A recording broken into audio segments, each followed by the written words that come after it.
Okay, so the way that we're going to determine whether or not a molecule is polar is by looking at the atoms in the bond itself. Okay, so we're going to first look at the polarity of bonds, and then next week we'll connect this to the shape of the molecule itself as a whole. Okay, so whether or not we have areas of partial charge or poles on our molecule will depend upon differences in electronegativity values. And remember, this was one of the trends that we talked about when we were talking about periodic trends, like ionization energy, electronegativity, radius. And so the trend for electronegativity is that it increases up and to the right. Okay, so if you look at this periodic table, or if you look at the chart that I shared with you guys, you can see that your most electronegative atom on the periodic table is fluorine. Fluorine loves the electrons the most. High electronegativity value.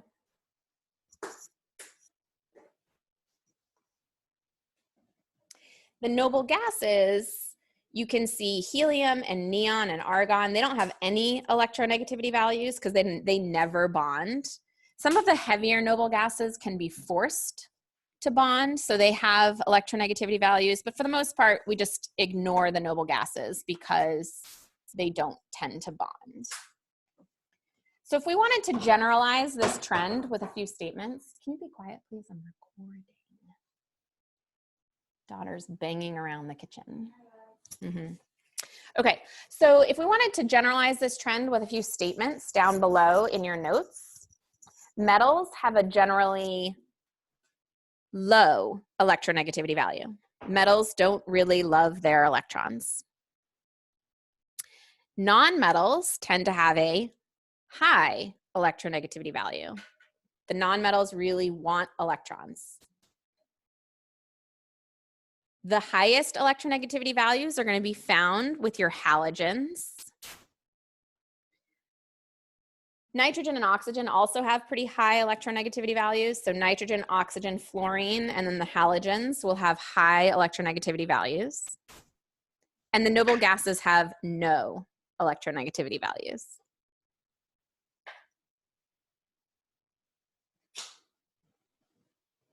So just remember, this is like love for electrons in a bond. How strongly are those atoms in the bond pulling on those shared electrons? Think about it like a tug of war for the shared electrons.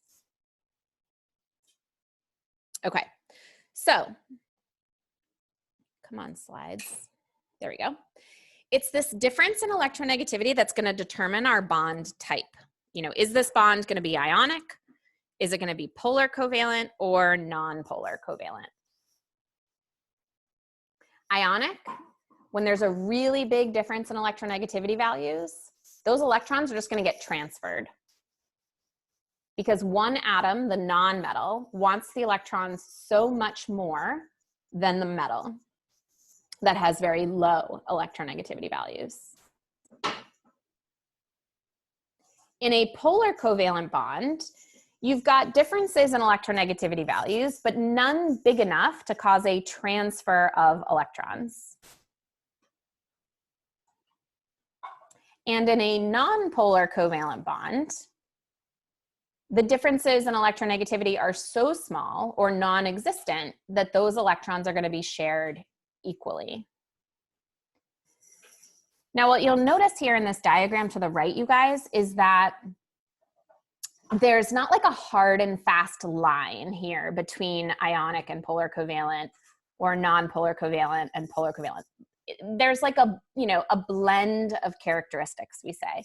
So for example, like when we were talking about acids, do you remember how I said acids are like kind of ionic, kind of covalent? That's because they fall in this area here where like they are very, very polar covalent, but not entirely ionic. Like there's not a transfer of electrons until you dissolve an acid in solution. So they sort of ride that line between ionic and polar covalent. This will make a little bit more sense once we draw out a few examples on the next page. Okay, so let's go to the next page. On page page 16, sorry, I'm looking at the CP packet. On the next page, if you've got a chart up at the top, anytime you have a metal to non-metal combination, you're always going to have an electronegativity value difference that's greater than 2, or 2 or greater. That means that the difference in electronegativity is so large that the electrons were transferred. There's not going to be any sharing whatsoever. If you have an electronegativity value difference that's less than 2, it means the electrons will be shared. There will be some overlap of those atomic orbitals, but it will not be an equal sharing. All right, there's going to be one atom that pulls more strongly on the electrons than another. And if there's no difference in electronegativity values, then there will be that equal sharing.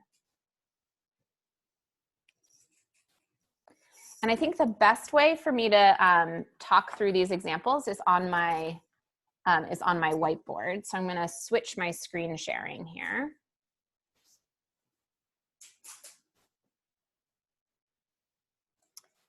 I'm going to switch it to my smooth draw. Okay.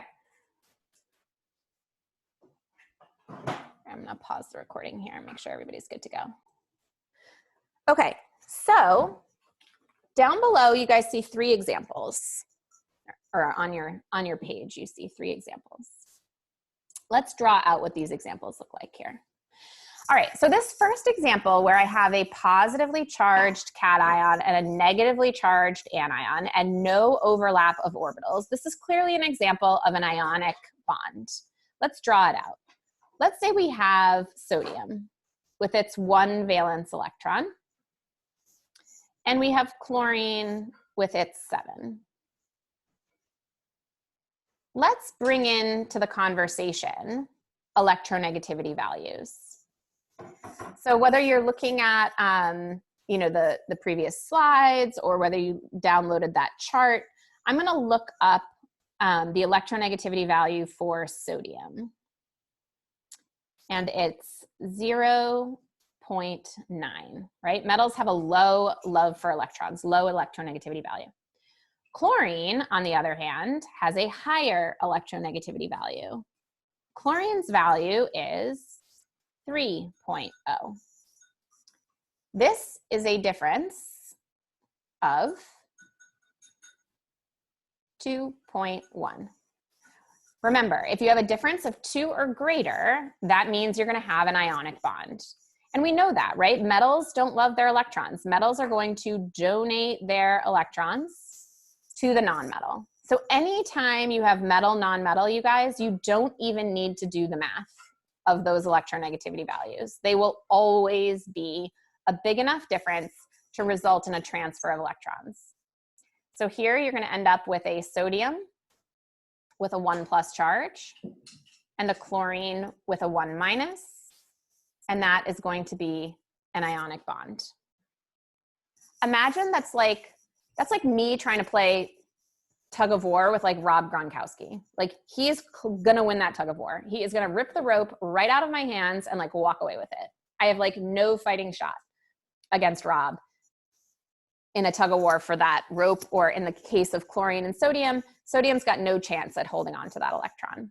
Okay, so big difference in electronegativity values. The tug of war is won by the nonmetal, and you have no overlap or sharing of electrons at all.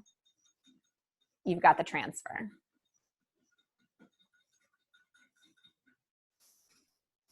Okay, now let's look at what happens if instead of sodium, let's say we have hydrogen, right? Something else that does have 1 valence electron. But this is a nonmetal. Hydrogen's a nonmetal, which means it's going to have a higher electronegativity value. And we'll do chlorine again.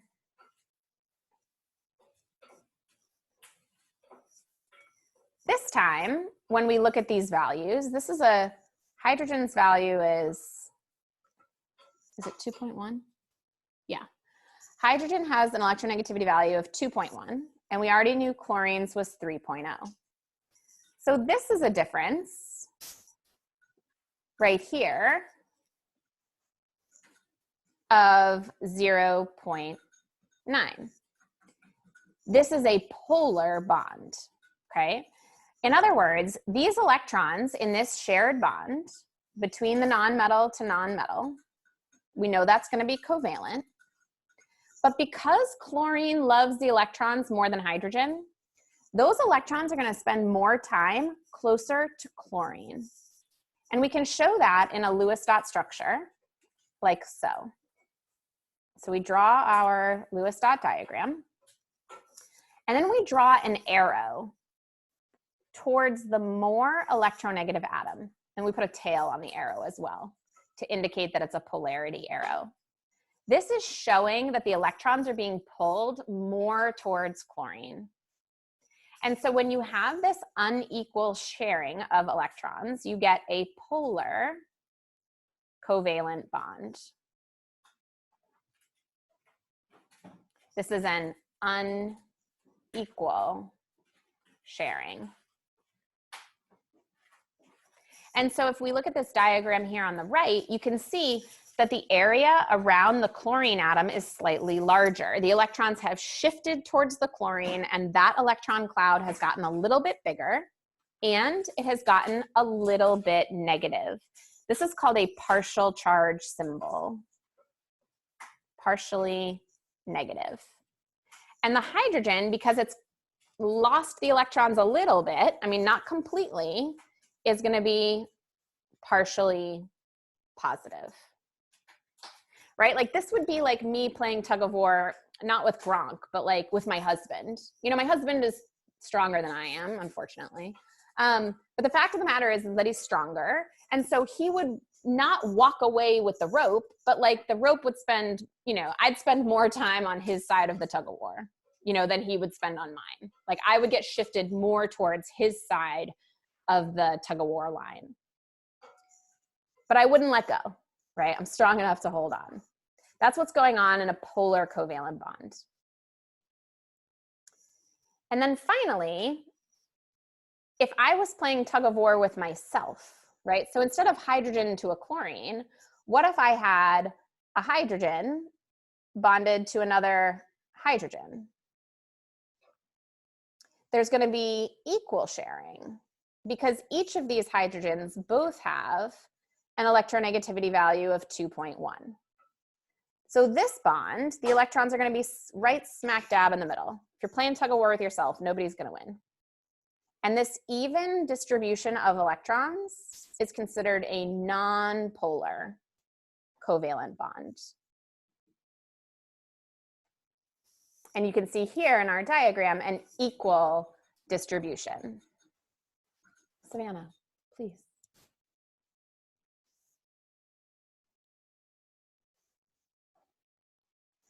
Equal sharing. All right, I'm going to pause the record.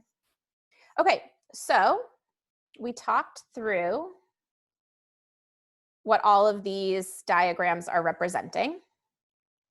And now let's take a look and add a little bit more detail to our explanation of a polar covalent bond, okay? We talked about this on the whiteboard. In a polar covalent bond, you have unequal sharing. This results in those areas of partial charge. That's that funky little symbol you see there. So this is not a full 1 plus 1 minus. This is not like what's going on in an ionic bond. There is, in fact, an overlap of these atomic orbitals. But there's a partial charge, and we refer to these two areas of partial charge as a dipole. Di meaning two, pole meaning area with charge. So we say that a bond has a dipole when it has a partially positive area and a partially negative area. And there's two ways to indicate that. One with these little partial positive, partial negative symbols, and the second with this polarity arrow pulling towards the more electronegative atom. It's a directional arrow showing which way the electrons are being pulled.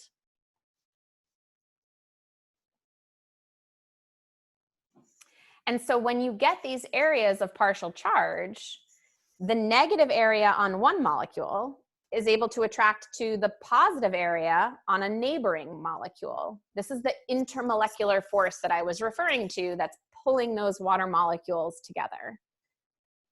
And that force is very strong. It's much stronger in these polar molecules than it is in nonpolar molecules, because nonpolar molecules don't have these areas of permanent partial charge. And we'll talk more about that next week, about these different types of intermolecular forces that can result from the shape and the polarity of the molecules. Now, we can actually measure the magnitude of this charge in something called a dipole moment, but we're going to save that for AP for next year. So you guys can just cross that definition out on your notes.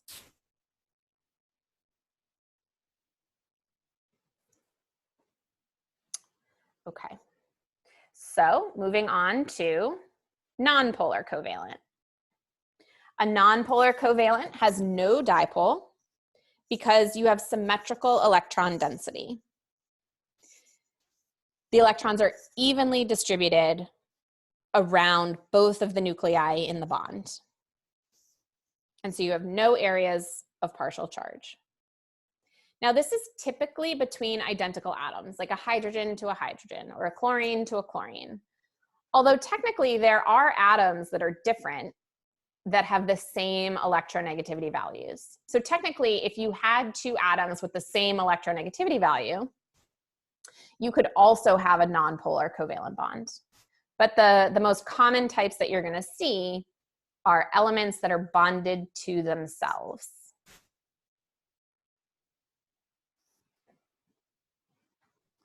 And there are 7 elements on the periodic table that are always bonded to themselves when they are not in a compound. So for example, like when we're breathing in oxygen gas, we're not breathing in individual atoms of oxygen.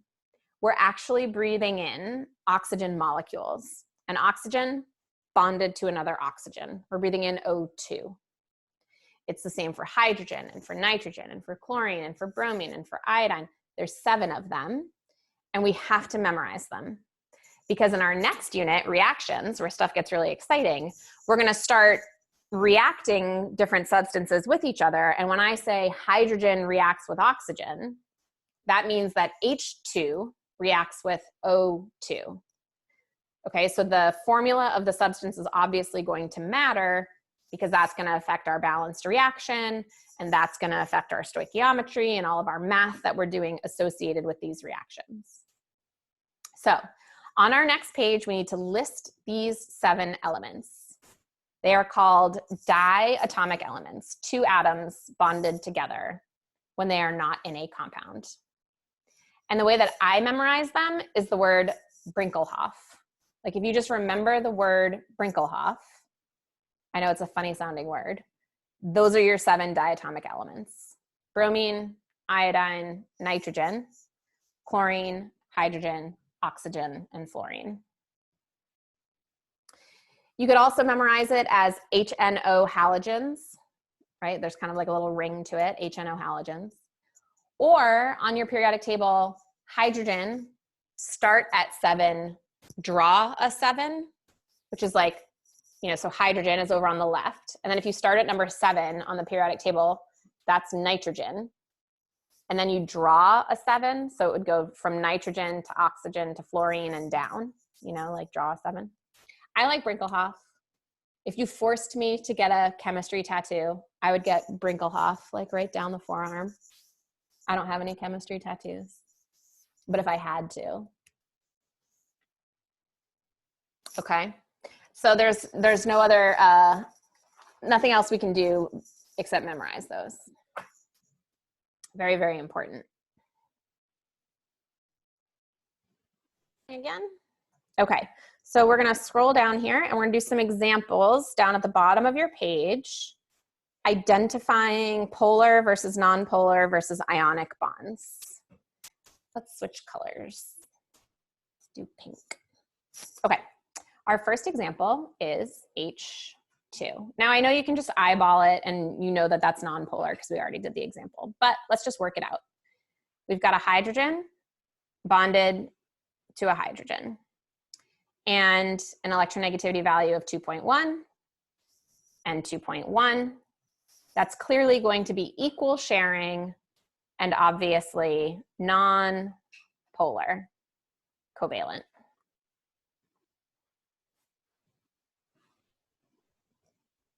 All right, but what about the second example? What about HF? Well, that's going to be a hydrogen bonded to a fluorine. This is hydrofluoric acid. Remember, acids are like really, really polar. They're almost ionic. So hydrogen has a 2.1 and fluorine has a 4.0. So that's like almost ionic. That difference in electronegativity value is 1.9, right? That's really polar. So you just look at those differences in electronegativity values. If you got a big old difference there, polar, or any difference really, it's going to be polar covalent. But there, again, there's magnitudes of this. Like the closer you are to 2, the more polar that bond is. And additionally, let's draw the polarity onto that bond. Let's show the electrons being pulled towards the fluorine because it's more electronegative. And the fluorine is going to be the area that ends up a little bit negative. And the hydrogen end of the bond is going to end up partially positive.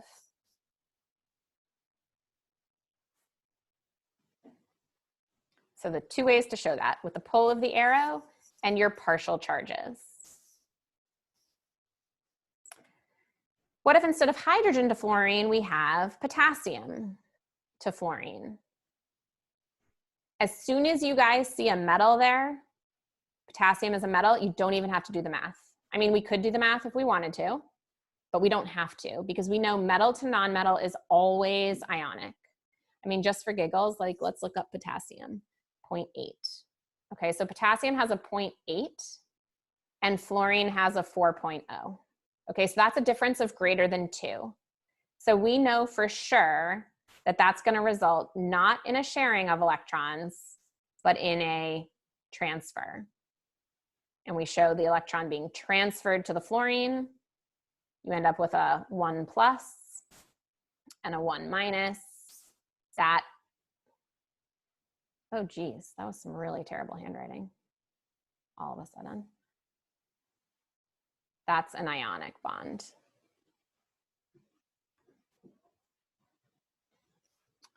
All right, let's do water from our demo this morning. Okay, let's draw our Lewis structure. And if you remember from our geometry lecture, this is a bent molecule. So I'm gonna draw my Lewis structure like my geometry. Now that you guys know your geometries, I'm gonna start drawing my Lewis structures to sort of match my geometries. Okay. So hydrogen has an electronegativity value of 2.1 and oxygen is 3.5. So we can clearly see that oxygen is more electronegative than hydrogen. So we're going to look at the polarity of each individual bond. Like this bond here on the left is polar and it's pulling towards the oxygen.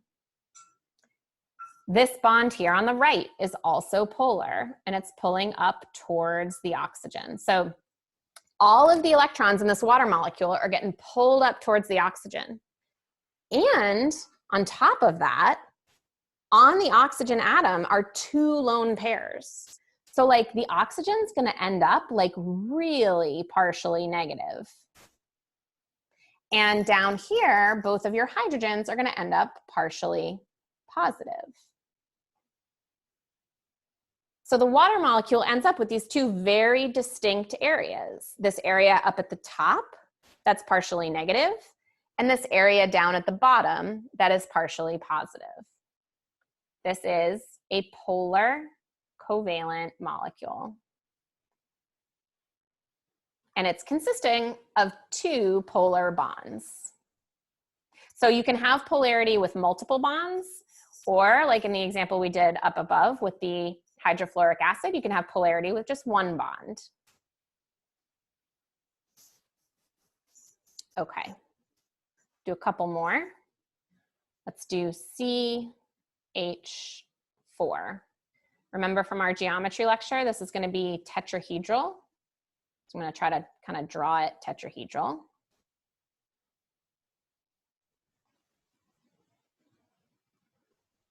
Again, hydrogen's electronegativity value is 2.1. We could look at all of the individual bonds, but let's just look at one of them for now. And my carbon's electronegativity value is 2.5. So that's a difference in electronegativity values, you guys. Like, yes, the electrons are going to shift a little bit towards the carbon, but like a difference here of 0.4, like that's a pretty small difference, you know, versus this difference up here, which is what, like 1.4, you know? So yes, technically this is polar covalent, but it's very weakly polar covalent, weakly polar. Now you don't need to know the difference now between strong and weak. Like this is strongly polar covalent. But next year in AP, we're going to really start differentiating between weak and strong, and we'll actually calculate the dipole moment. But I do want you guys to just recognize here that a difference of 0.4 is much less than a difference of 1.4. So there are degrees of polarity. They're not all created equal, so to speak. And again, all of these bonds are going to be, you know, weakly polar towards the carbon. And then next week, we're going to look at how the shape of the molecule plays into this as well. All right. And let's see. Well, our next example is potassium oxide, K2O. As soon as you see this metal, you know it's ionic, right? We know we're going to end up with 2 potassiums, each with a 1+ charge, and 1 oxygen with a 2-. No sharing of electrons there. And our last example, which is NH3. This was another geometry we did earlier in the week. Ooh, excuse me. This is that little pyramid-shaped molecule with our lone pair up at the top. Hydrogen, again, has a 2.1. And nitrogen is a 3.0. So that's going to be a polar bond up towards the nitrogen. And the nitrogen, you guys, has that lone pair on it. So with all of these polar bonds going up towards the nitrogen, all 3 of them pulling up that direction, and that lone pair up there, I'm going to end up with a really negative portion up at the top and a really positive portion down here at the bottom where all of these hydrogens are. This guy, like water, is pretty polar. Polar covalent. And pretty strongly so. Again, don't worry about the strongs and the weaks, you know, just trying to give you guys a little intro into that, into degrees of polarity. And that is it.